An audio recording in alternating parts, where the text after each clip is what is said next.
Alors, je suis étonné qu'il y ait autant de monde après le pot communautaire d'hier. Vous me mettez la pression, là. J'espère qu'on a battu l'autre salle. Donc, effectivement, je suis à La Ruche qui dit oui. Vous pouvez me contacter sur ce mail-là, et ça, c'est mon Twitter. Donc, pour ceux qui ne connaissent pas La Ruche qui dit oui, on est une plateforme de mise en relation en fait, de consommateurs et de producteurs locaux. Les membres que vous voyez sur la gauche, en fait, ils commandent sur le site internet qu'on édite et ils vont chercher leurs produits dans ce qu'on appelle des distributions, donc ce que vous voyez sur la droite, et qui sont ces distributions organisées par les ruches, qui sont en fait des marchés un peu éphémères de récupération de produits. Donc, je vais vous parler de quelques chiffres clés pour vous donner une idée de la taille de l'entreprise, et parce que je me rends compte en discutant avec les gens que en fait, les gens ont une idée assez fausse de la taille. Donc déjà, on est sur 9 pays, à des stades d'évolution différents. Le pays le plus évolué, c'est bien sûr la France, parce qu'on aime bien manger en France. Mais tous les pays limitrophes de la France sont quasiment couverts. D'autres chiffres, donc dans notre réseau, on a 1200 ruches actives. On a 4500 producteurs qui livrent ces ruches-là. On a 170 000 membres actifs, donc qui passent des commandes régulièrement, et beaucoup plus d'inscrits. On a dépassé le million d'inscrits, mais on ne commande pas forcément après être inscrit.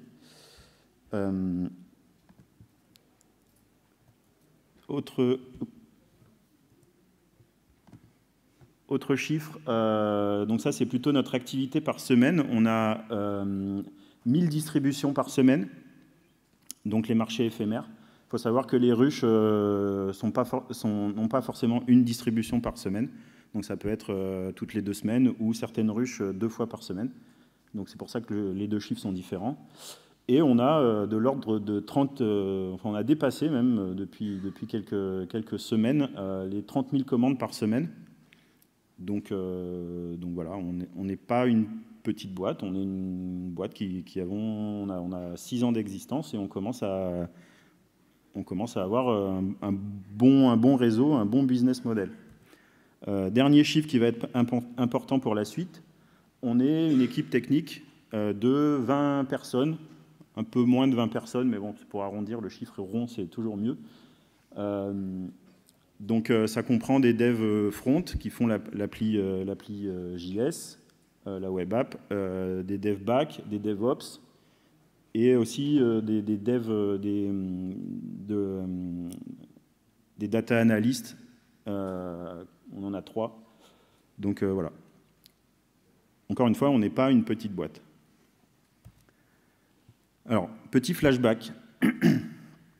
On revient en 2015 et on va étudier un peu notre base de code en 2015.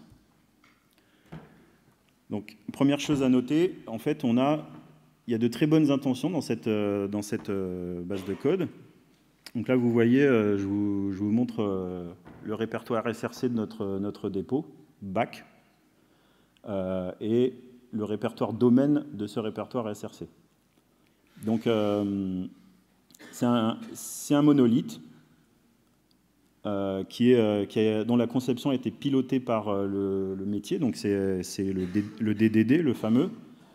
On voit qu'on a une archi en couche, on les voit bien sur la gauche. Et on a des patrons de conception, donc ça c'est le mot français pour design pattern. On les voit sur la droite. Et autant que faire se peut, on n'a pas mis de framework dans cette couche domaine. Donc c'est vrai pour Symfony, c'est un peu moins vrai pour Doctrine, évidemment. La couche, le répertoire modèle qui contient toutes les entités, en fait, c'est des entités doctrine, donc le couplage, il est quand même présent. Alors, on m'a demandé, quand j'ai présenté en interne, de rajouter une slide sur le DDD, parce que peut-être des gens ne connaissent pas. Donc le DDD, c'est une approche de développement logiciel, dont les postulats de départ sont de se focaliser sur le métier. C'est-à-dire que on nomme nos classes comme le métier appelle les choses. On construit un lexique avec le métier, justement. Deuxième postulat, c'est que dans le cas de métiers complexes, il faut produire un modèle de ce métier. Et dernier postulat, il faut collaborer avec le métier. Donc il faut toujours discuter avec les gens qui sont garants de ce métier. Donc si vous voulez plus d'informations, il y a un atelier cet après-midi sur le DDD. Alors je ne sais pas s'il reste des places, mais allez voir. Et s'il ne reste pas des places, vous avez Jean-François Lépine, là, qui est un ancien collègue, qui a fait plein de présentations sur les DD qui sont excellentes. Donc, allez voir, vous en saurez plus. Alors, le problème dans notre base de code, c'est que, là, vous voyez que j'ai déplié toutes les couches. Et si je vous demande de m'expliquer ce qu'on fait, eh ben, vous ne pouvez pas le dire. En tout cas, pas le métier. Vous pouvez dire que des concepts techniques qu'on a dans notre base de code, mais vous pouvez pas deviner quel est le métier. Alors, vous voyez qu'on a des bundles, qu'on fait une API, qu'on a une admin, qu'on envoie des emails, qu'on a une command line interface, vous voyez les design patterns, vous voyez plein de choses techniques, mais pas de métier. C'est un problème. Autre chose, le code est organisé verticalement. Donc ça, c'est une incantation magique pour lister les 10 plus gros répertoires en nombre de fichiers. Donc on voit que le DDD qui demande de faire des services, des repositories et des modèles, on voit que dans ces répertoires, on a beaucoup de fichiers quand même. Et en fait, ces répertoires grossissent verticalement. Donc on met de plus en plus de choses dans ces répertoires. Et le résultat, c'est que le code à faire évoluer est difficile à trouver. Donc là, autre exemple, c'est la liste des plus gros fichiers en nombre de lignes. Donc top 1, 500 lignes de plus que le deuxième. Distribution repository. Donc c'est une entité centrale, hein, la distribution chez nous. Donc on va chercher des distributions de différentes manières. Et voilà, le repository des distributions, il a grossi, et grossi, et grossi, et voilà, il grossit. Et là, on voit que dans le top 10, en fait, on a à la fois, c'est ce que j'ai highlighté en rouge là, on a à la fois le repository de la distribution, l'entité distribution, et enfin, le contrôleur qui permet de manipuler tout ça. Donc, quand on vous demande de faire évoluer la manière dont marche une distribution, eh ben, vous devez aller trouver le code qui fait marcher ça dans... je n'ai pas fait la somme, mais vous voyez qu'il y a quand même pas mal de lignes de code. Donc, bien sûr, c'est un problème. Bon. Pardon. Les 3 problèmes que je viens de lister, en fait, ils rendent notre travail très compliqué, de plus en plus compliqué. C'est ce que exposait Larry Garfield hier dans la salle d'à côté, c'est que le code grossit et du coup, ça nous ralentit. Plus il grossit, plus ça nous ralentit. Donc il faut qu'on change. Il faut qu'on change notre manière de faire. On liste les besoins qui sont assez clairs. En fait, on veut diviser pour mieux régner, comme l'expliquait Larry hier. On veut mettre en évidence les sous-domaines. On veut clarifier les interactions entre ces sous-domaines. On veut faire en sorte de grossir horizontalement, c'est-à-dire de créer plus de petits répertoires, mais pas de faire grossir les répertoires qui sont déjà énormes, et les fichiers de la même manière qui sont déjà énormes. Et bien sûr, on veut rassembler le code qui implémente une même fonctionnalité dans un même répertoire, sans aller être obligé de chercher dans 5-6 fichiers qui sont éloignés dans la base de code. Et donc, bon, pour résumer, notre objectif, c'est de limiter notre charge cognitive quand on modifie du code. Et donc c'est de prendre plaisir en fait, à bosser dans notre base de code. Alors, première révélation, ceux qui connaissent le DDD, en fait, ils savent qu'il y a quelque chose dans le DDD qui permet de faire ça, c'est la notion de bounded context, toujours très dur à dire, contexte borné. Donc, l'idée, c'est de définir des groupes de fonctionnalités et de borner, de mettre une limite entre ces groupes et de définir un contrat pour l'extérieur. Donc là, il y a un exemple, on voit que, je ne sais pas si c'est très lisible, on voit qu'on a deux contextes, le contexte de vente de produits à des clients et le contexte de support client sur des produits. Donc on voit qu'on a des notions qui sont transverses, les clients et les produits. Et en fait, on a dupliqué les classes. Donc c'est les mêmes concepts, mais on a deux classes différentes derrière. Et c'est ça qui caractérise l'interaction entre les contextes. Donc c'est bien gentil, ça c'est expliqué. Voilà, on n'a pas vraiment d'exemple en fait de comment faire ça dans la pratique. Et donc c'est une question légitime, c'est comment on fait techniquement pour faire ça. Et en fait, nous on a eu deux approches. Et je vais vous présenter la première. Donc la première, c'était les microservices.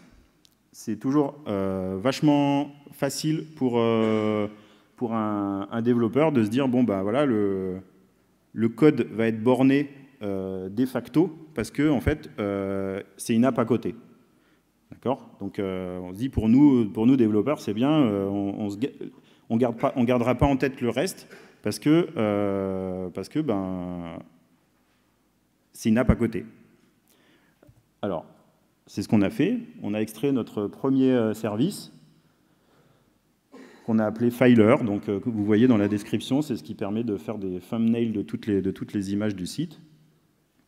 Donc, c'est un dépôt à côté. Vous voyez que le positif de tout ça, c'est que ce dépôt, il évolue très peu. On l'a extrait durant l'été 2015, à l'époque où j'étais pas encore à la ruche. Et en faisant les moyennes, on voit qu'on a un commit tous les 10 jours, une release tous les 2 mois. Donc c'est un rythme vachement acceptable pour un service, pour une base de code qui évolue. Autre bon point, c'est que en fait, la majorité des développeurs de l'équipe, ils n'ont jamais cloné ce dépôt. On le voit au nombre de forks. Il n'y a que 4 forks. Un peu plus de contributeurs parce qu'il y a des gens qui n'ont pas dû forker ou il doit y avoir des robots dans tout ça. Mais sur les 20 personnes qu'on a dans l'équipe, il n'y en a que, on va dire, 5, un quart, qui ont touché ce dépôt. Donc ça, c'est clairement du positif. Bon, évidemment, ça a des conséquences un peu malheureuses quand même, cette extraction. Le nouveau service, il apporte son lot plein de complexité qu'on n'avait pas vraiment anticipé. Pendant le développement, notre environnement de développement est beaucoup plus compliqué à mettre en place. Alors on utilise Docker Compose et tout ça, mais ça n'empêche pas que même malgré ça, c'est compliqué. Notamment pour faire communiquer les services, pour mettre les bonnes bases et ce genre de choses. Pour comprendre l'architecture globale d'un nouveau développeur qui arrive, il se demande qu'est-ce que ça fait à côté ce truc et pourquoi il n'y en a pas d'autres. Je vous spoil un peu, mais il n'y en a pas d'autres. Pour le faire communiquer avec le monolithe, donc ça je l'ai dit, c'est vrai en développement, mais c'est vrai aussi dans le code. En fait, ça complexifie le code du monolithe et du microservice, parce qu'en fait, pour l'instant, comme on n'en a qu'un, on a mis des liens dans les deux. Et bien sûr, derrière, les ops nous disent bah, c'est plus compliqué à déployer, à opérer, il y a plus de choses. C'est plus difficile, bien sûr, de déployer 2 apps et de les faire communiquer que de déployer un monolithe. Bon, et en plus, comme on est allé un peu vite en besogne, en fait, on a gardé du couplage. On a la base de données qui est partagée en fait, entre les deux services, entre le monolithe et le nouveau service, et le filer. Et ça, on apprend plus tard que c'est une mauvaise pratique. Chaque microservice doit avoir sa base, sa propre base. Donc, attention, quand vous... Les modes ne sont pas toujours des bonnes choses. Donc là, j'ai mis les liens à chaque fois si vous voulez aller voir un peu plus d'informations. Les microservices, c'est comme les manèges. Hein. Il faut être assez grand pour pouvoir en profiter. Et donc là, on a Anthony Ferrara, qui est connu dans la communauté PHP, qui nous donne ses inputs. Voilà, il faut être une équipe assez grosse. Il faut avoir des gens dédiés dans l'équipe pour faire du tooling pour les développeurs. Il faut avoir beaucoup de DevOps. Donc nous, on en a 3. Là, ils conseillent d'en avoir 5. Mais on n'est pas assez grand pour les microservices. Bon, pourquoi, en fait? Alors, pourquoi c'est encore le seul microservice à ce jour? Eh ben, pour les raisons que je viens de citer, en fait. L'idéal, en fait, c'est au lieu d'extraire des services techniques de création de thumbnail, en fait, il faudrait qu'on extrait des services métiers. Et là, avec le premier exemple, on anticipe plein de problèmes. Comment on va gérer les dépendances entre les services métiers? On pense à la découverte automatique, mais c'est un truc qu'on ne fait pas. Donc c'est un nouveau concept chez nous. La communication entre les services, on pense à un bus de messages, mais pareil, c'est quelque chose qu'on n'a pas. La cohérence, c'est fini les transactions quand tout est distribué. Donc ça veut dire que la cohérence à terme, donc c'est eventual consistency. Pareil, c'est un truc qu'on n'a pas chez nous. Le monitoring de toute l'archi, l'orchestration de tout ça. Bref, notre équipe, en fait, elle est de taille trop modeste pour le moment pour faire des microservices. Donc, on rétro-pédale. Et puis, en fait, seconde révélation, on se rend compte que faire du modulaire, c'est pas forcément faire du distribué. Et donc, vous avez ces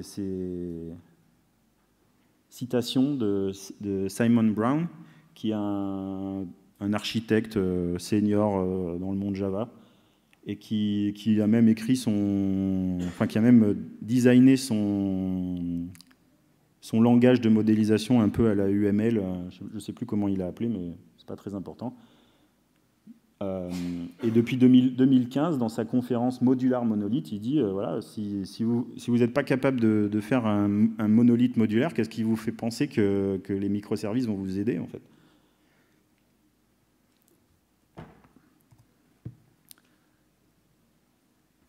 Du coup, on se dit, il ne faut pas arrêter de distribuer et il faut faire du modulaire. Alors, comment on fait du modulaire? Eh ben, nous, notre approche, c'est de faire des hexagones. Donc, d'utiliser l'architecture hexagonale. C'est moi qui ai nommé ça hexagone, mais c'est juste pour la présentation. Chez nous, on appelle plutôt ça un contexte. On va y revenir. Donc, la démarche qu'on a pris pour aboutir à notre premier hexagone, donc, vous ne voyez pas trop, mais ce n'est pas très important, c'est juste... ça, c'est un commentaire de moi, de review, qui dit en substance la dépendance entre les couches n'est pas claire, on ne comprend pas pourquoi il y a cette dépendance-là. Ça serait quand même peut-être bien de se pencher sur l'architecture hexagonale ou éventuellement sur le répertoire bridge qui se trouve dans Symfony. Voilà. Donc ça, vous voyez, vous voyez pas, c'est en 2016, février 2016, début février 2016. Ça mûrit, la réflexion, on en discute, tout ça. Et puis, sur une nouvelle fonctionnalité, on fait un prototype. Donc, vous voyez, dans le screenshot, j'ai montré que ça a été fermé, donc c'est pas mergé. Mais voilà, Kim, chez nous, essaye d'introduire la notion d'hexagonale architecture, d'architecture hexagonale. Donc ça génère pas mal de discussions. On est à 37 commentaires. C'est pas le top qu'on a, mais quand même, c'est... Bon, là, vous voyez, ça change 20 fichiers, il y a 11 commits, donc c'est quand même un truc assez gros. C'est pas comme ça qu'on merge des choses chez nous. C'était vraiment pour faire un POC et pour tester et discuter. Et en fait, une semaine après, on merge une PR de mois. Donc c'est fin juillet 2016, donc début d'été dernier. Donc là, on voit rien, mais vous aurez les slides. Donc là, j'explique un peu comment j'ai architecturé le truc, qu'on utilise l'hexagonal architecture. C'est un truc tout petit, ça crée juste des fichiers, il y en a 7, il y a un seul commit.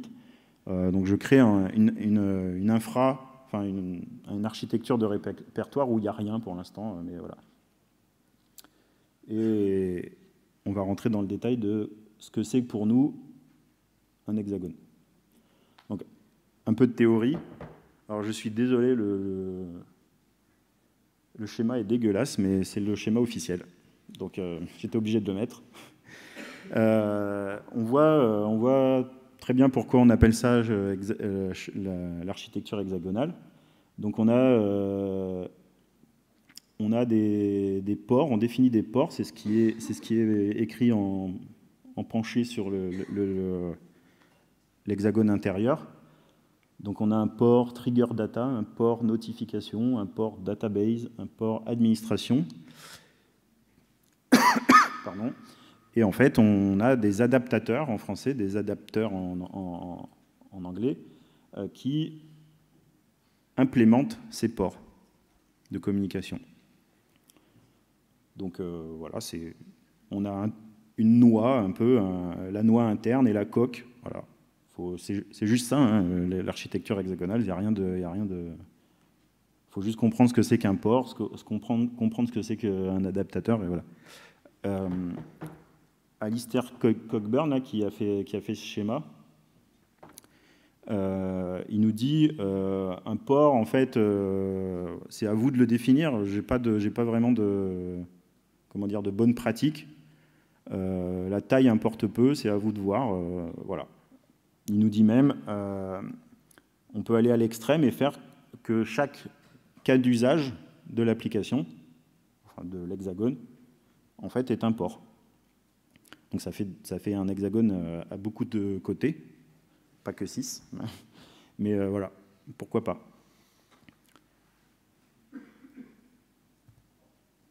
Donc là, on ne voit pas trop, évidemment. Donc là, en fait, j'ai reproduit l'hexagone, on ne voit pas trop, mais il y a les mêmes choses, sur un de nos hexagones, qui date qui est un peu moins vieux, donc qui est un peu mieux fait. C'est celui que je vais vous présenter. C'est l'hexagone survey, enfin le context survey, ce qu'on appelle. Donc on fait des enquêtes auprès de nos utilisateurs. Et voilà, cet hexagone, il a un port vers l'API, un port pour faire des notifications, un port pour persister des données, un port pour avoir une command line interface, et à chaque fois, on a des adaptateurs qui nous permettent d'implémenter ces ports. C'est clair, donc, un peu plus en détail. Voilà la noix de notre hexagone, l'intérieur, le code métier. Donc, vous voyez, c'est dans un répertoire survey. On a un répertoire bridge dont je vais parler juste après, mais qui est fermé là. Et on a le code métier de notre hexagone.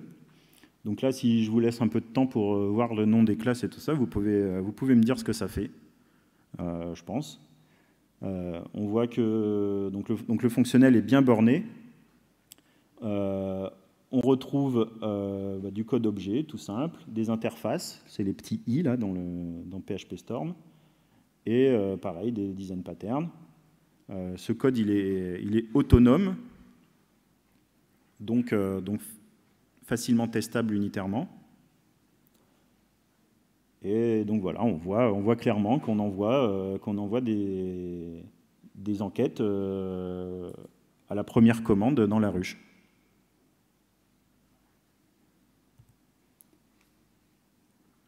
Donc là, c'est le code technique de l'Hexagone, c'est la coque. Donc c'est le répertoire bridge, c'est une convention qu'on a pris, on a pris la même convention que Symfony en fait. Et là, on voit les détails techniques en fait. On voit les dépendances techniques, on voit les implémentations des interfaces qui sont dans le domaine, on voit les configurations des différents outils, donc on voit la configuration Doctrine, on voit le bundle là, en bas que je n'ai pas déplié, mais qui est de la configuration du conteneur d'injection de dépendance. Et voilà, c'est clair. Donc, en tout cas, c'est notre manière de faire. J'ai posté sur Twitter une alternative il y a une semaine ou 2 semaines de Mathias Nowak, je pense que vous connaissez si vous êtes là, qui explique une autre manière d'architecturer les répertoires. C'est notre choix, peut-être que ça évoluera. Certainement, ça évoluera, mais voilà.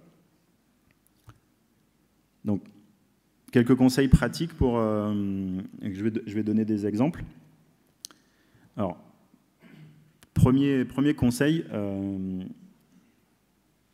introduire des événements métiers. C'est vachement important parce que, en fait, c'est ça qui va limiter le couplage entre vos... Enfin, c'est une des manières de limiter le couplage statique entre vos contextes.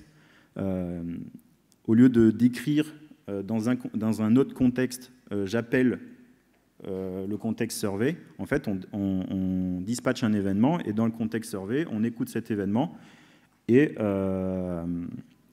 du coup, on a découplé les deux contextes. Ce qui est bien aussi, c'est que donc un exemple d'événement, c'est par exemple une commande a été confirmée. Une commande a été confirmée, ben voilà, il y a plein de choses qui peuvent réagir à ça dans différents contextes. Et plutôt que de les écrire au moment de la confirmation de la commande, eh ben on dispatche un événement et chaque contexte va aller écouter cet événement pour faire d'autres choses. Donc, un bon moyen de découvrir les événements métiers, c'est de faire de l'event storming, hein, par exemple. Deuxième avantage, donc deuxième conseil, c'est un peu pareil, mais une autre manière de découpler, c'est que, par exemple, toujours penser au couplage, éviter de les coupler, les contextes. Une relation doctrine n'est pas obligatoire. Une référence, ça peut suffire largement. Bon, ça peut impliquer que vous allez avoir des duplications de code qui vont récupérer des informations. Mais ce n'est pas grave d'avoir des duplications de code. C'est ça qui segmente correctement votre code source. On va y revenir. Définir des objets valeurs. Donc ça, c'est pas, comment dire, spécifique à l'architecture hexagonale et aux hexagones, mais quand on utilise des références, c'est bien de pouvoir type-inter les références avec des objets valeurs. Et tout concept, en fait, qui représente une valeur, quand il est explicité par un objet valeur, le code est beaucoup plus lisible. On l'a vu dans la slide au début, sur les bounded context, nommer de la même manière les mêmes concepts. Donc ça, c'est important. Et les namespaces en PHP nous permettent de le faire. Mais ne pas mettre tout ça dans une même classe, évidemment. Ça va en faire une classe omnisciente, GodObject en anglais, et en fait, voilà, il va tout savoir, cet objet, sur tous les contextes, et tout sera couplé. Et dernier conseil, toujours penser, quand on écrit du code, au fait que ce code peut et pourra être supprimé si la fonctionnalité ne marche pas. Donc, il faut écrire du code qui est facile à supprimer et pas du code qui est facile à étendre. Donc, encore une fois, la règle n'est pas spécifique aux hexagones, mais quand on a cette règle en tête, on pense au découplage. On découple naturellement. Donc, on arrive à la fin de la conf. Et je vais vous donner notre retour d'expérience. moi personnellement et en tant qu'équipe. Donc là, on voit notre couche domaine aujourd'hui. Donc, pour nous, l'objectif du départ, il est atteint. Et on le voit dans la couche domaine aujourd'hui. Donc là c'est exactement le même répertoire domaine d'avant, sauf que là, on comprend un peu le métier de la ruche. On gère des stocks, on gère des enquêtes, on gère des plannings de producteurs, on gère un newsfeed de producteurs, on fait des mini-ruches. Enfin bref, voilà, c'est à peu près clair, quoi. Et donc là, on voit que les sous-domaines sont clairs, on voit que le code modifié à modifier est facile à trouver, on voit dans le bon répertoire. Le code métier qui est dans ces répertoires, il est facile à tester.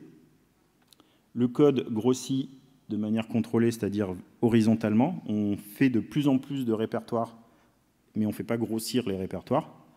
Et en fait, j'irai plus loin, la dette technique qu'on a accumulée, en fait, elle se résorbe.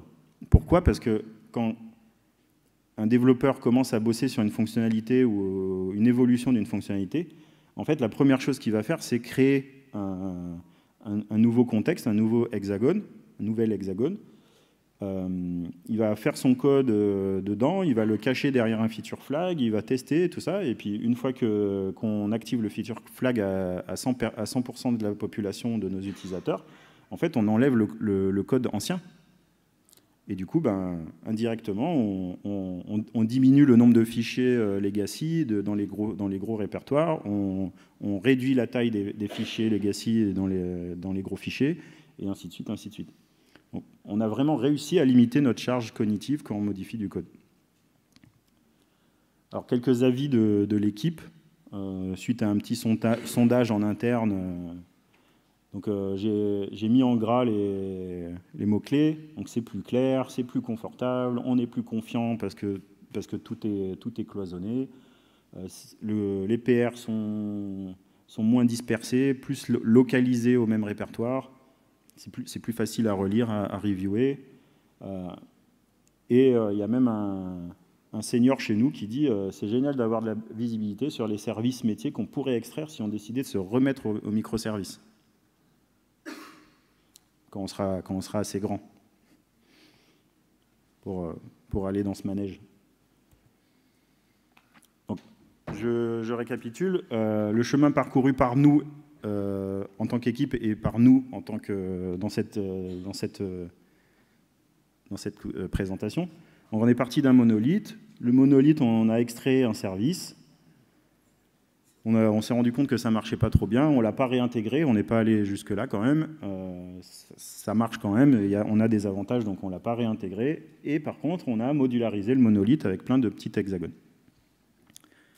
Alors, cette approche, pour moi, elle est parfaite quand on veut sortir du fameux Big Ball of Mud, du gros tas de boue, mais qu'on n'est pas assez grand. En fait, l'avantage de cette démarche, c'est qu'on a plein d'avantages de l'approche microservice, mais sans en avoir aucun inconvénient, ce qui est quand même pas mal.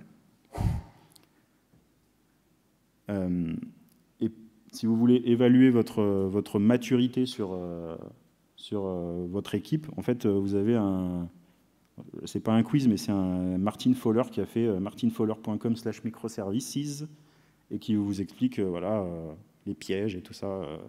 En gros, il vous explique ce que je viens de vous expliquer. Voilà.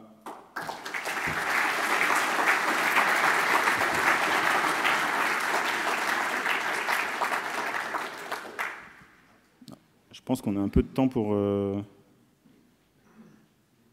5 minutes, 6 minutes, si vous avez des questions.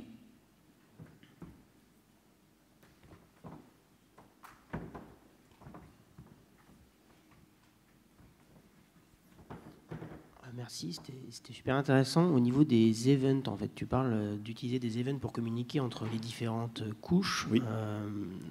Comment tu définis, comment sont couplés ces events, je dirais, typiquement quand tu es dans un module qui va faire dispatcher un event pour survey doit connaître le nom de l'event. où le module doit connaître le nom de l'event que surveille attend, quoi. Oui. Donc, est-ce que tu as finalement une petite librairie un peu d'événements global, ou est-ce que c'est chaque module qui... Pour l'instant, le code, il est dans le même dépôt, hein, donc on s'embête pas trop. En référence, on met des noms aux événements, et puis on fait le nom de la classe de l'événement, .2.name, et voilà. Alors effectivement, si jamais un jour on veut refaire des microservices avec ça, il va falloir qu'on réfléchisse à découpler tout ça. Mais bon, ça, à mon avis, ça sera le moindre des problèmes, parce que ce qu'on aura à faire, c'est installer un bus de messages, c'est faire en sorte de faire communiquer tous les services via ce bus de messages. Alors, il y a plein de contraintes techniques avant de penser à ça, et on trouvera une solution. C'est pas, et comme tu le dis, ça peut être une petite lib où on a tous les événements de la ruche, mais tous les événements métiers de la ruche qui sont listés. Ok, merci.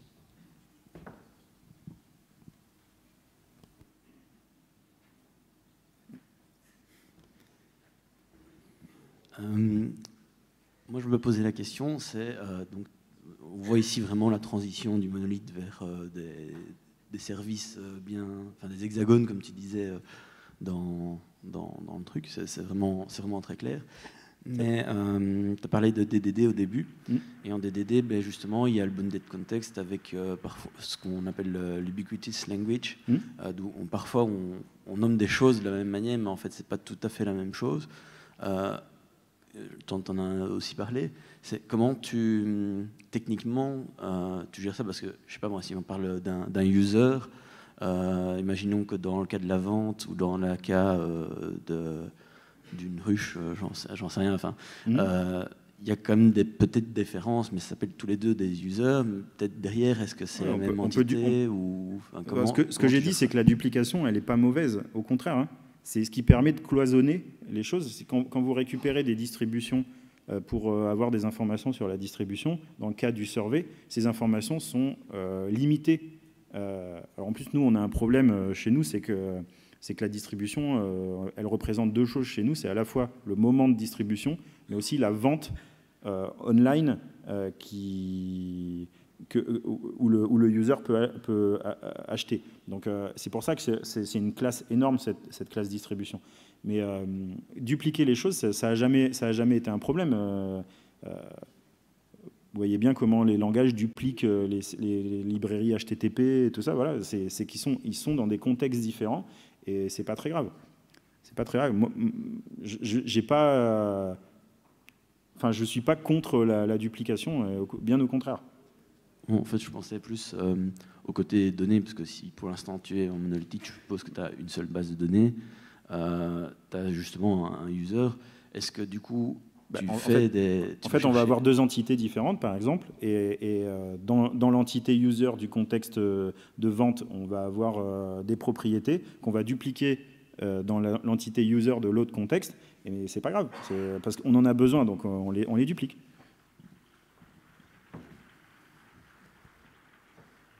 Une minute, une dernière question peut-être. Là-bas, au fond.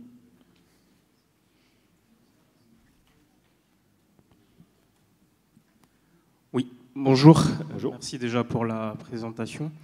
Alors, une des choses qui inquiétait quand vous pensiez faire des microservices, c'était le monitoring. Alors, moi, la question, c'est quelle est votre approche au niveau du monitoring dans ce nouveau cadre?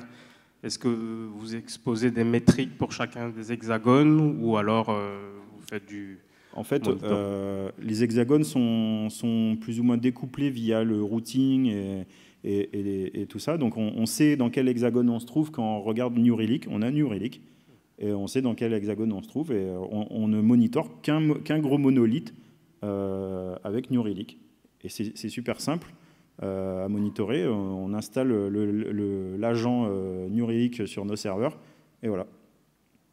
Et c'est quand même beaucoup plus simple que de monitorer une ferme de microservices. C'est mon avis. Voilà, je pense qu'on est arrivé à la fin. Donc, merci.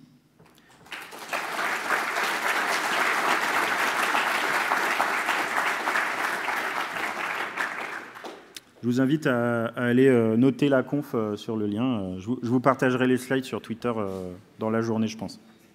Merci.